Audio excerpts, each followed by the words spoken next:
Hello, my name is Todd Foreman. I'm the Capstone 2 lead for the spring 2022 semester. I'm going to be talking how to install and get the project running. So first we're going to go to the GitHub. You'll gain this information hopefully from the product owner. In this case, you would download the zip and go to the downloads, wherever it downloads at, and extract the files. So then now you have the files and the entire thing. So you go to NetBeans. So I already had this open a bit. Go to where your downloads is located. In this case, it'll be main. Won't be a Todd Foreman. Once we merge that all taken care of. So then you just open the project, and hopefully you are then able to see all of the stuff.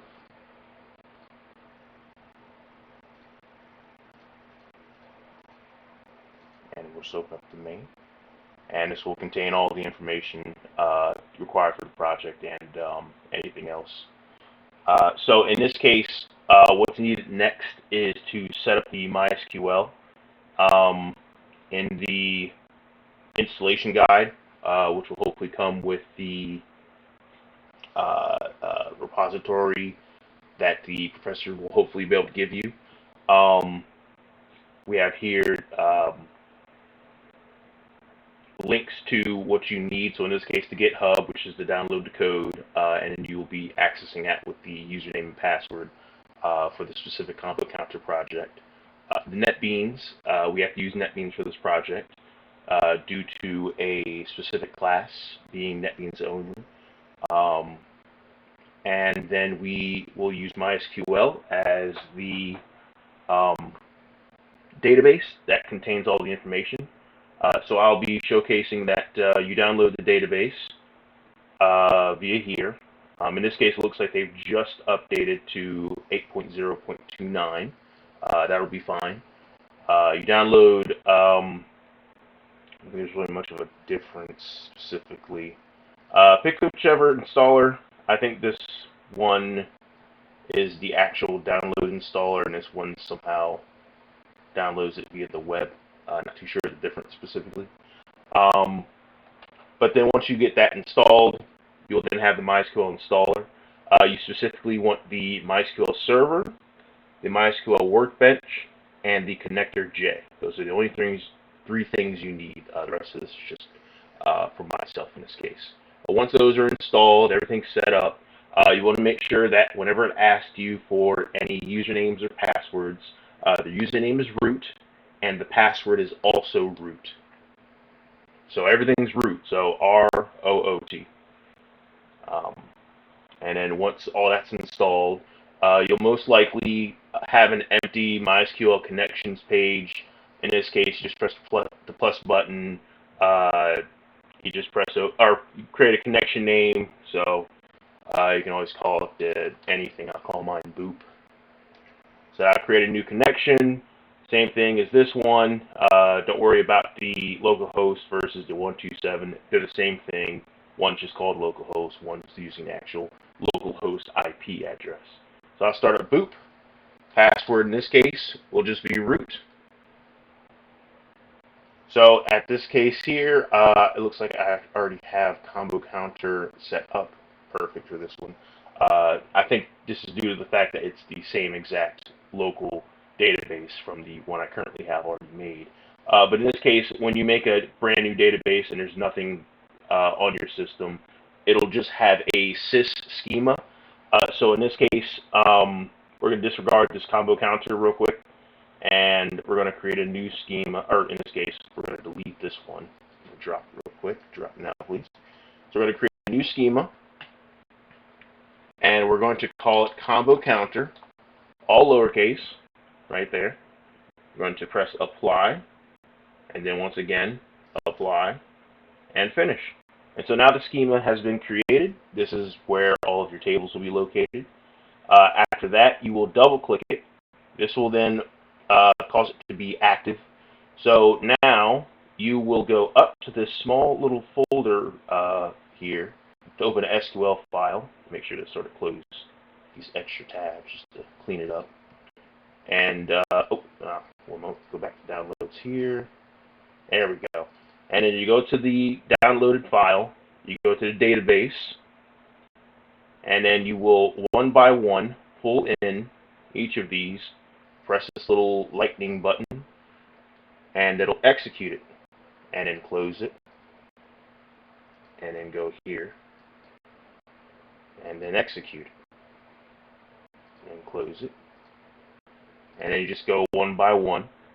You can open them all, but what ends up happening is you end up getting a little bit lost, or too many sort of tabs are open, and you want to make sure they all execute one by one, because problems will occur when you attempt to execute one while another one's running.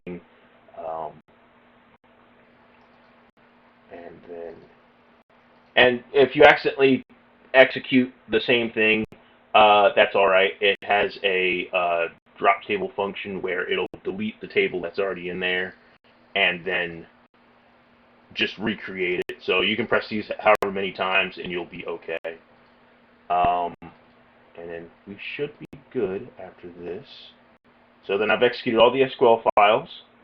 Press this tiny little refresh button, and now all the tables are in here. So from these tables, you are now able to take care of each of the, or I guess in this case, you're able to log in and create new users and save information from each of the modes. So now we will go back to NetBeans here, and you will have to now put the connector J. So I've set it up so the connector J is located in a personal library. So in this case, you will right-click the library under the close that.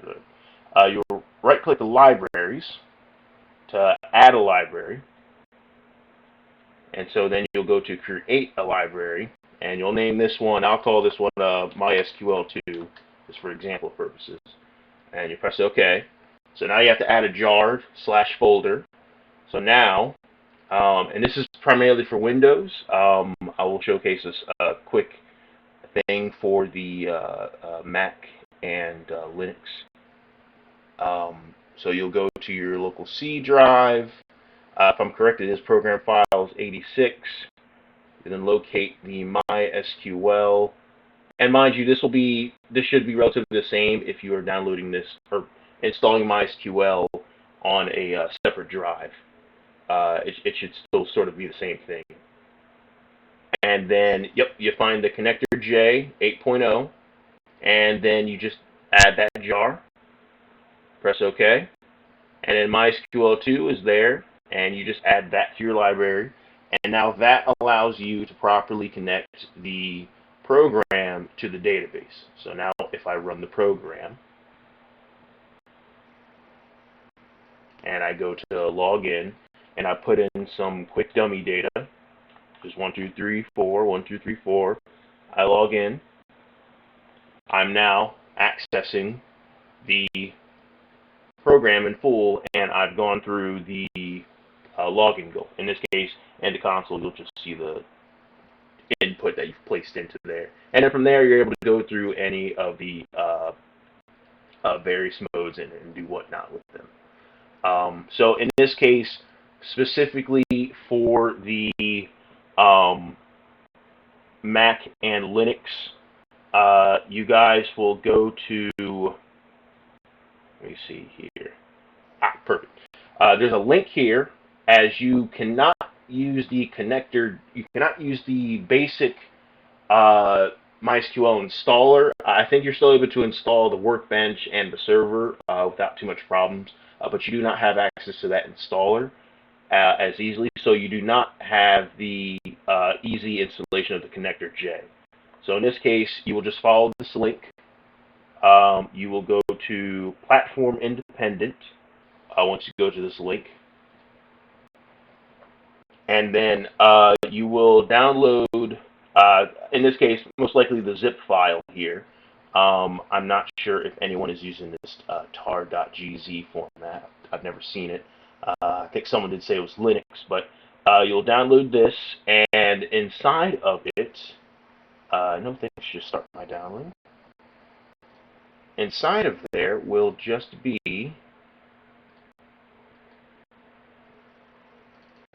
the connector J. And that jar file is what you need. You can disregard the rest of this. This is all just stuff to build the jar file and all that junk.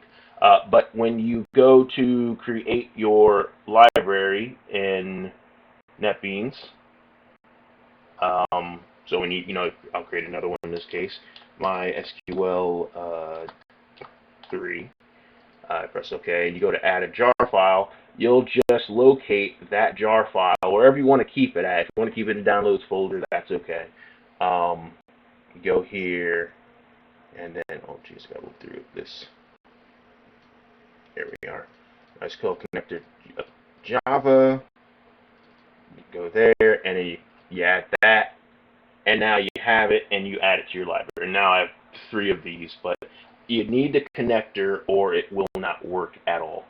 You'll start getting errors saying that it can't connect to the database because this MySQL connector isn't in there. And then also make sure to use JDK17. That's just what we used. I don't think there might be any other problems using a lower Java number, but I think it'll be all right in this case. Just switch to 17, and that'll be good. So in this case, this is the installation video, and I hope that helps.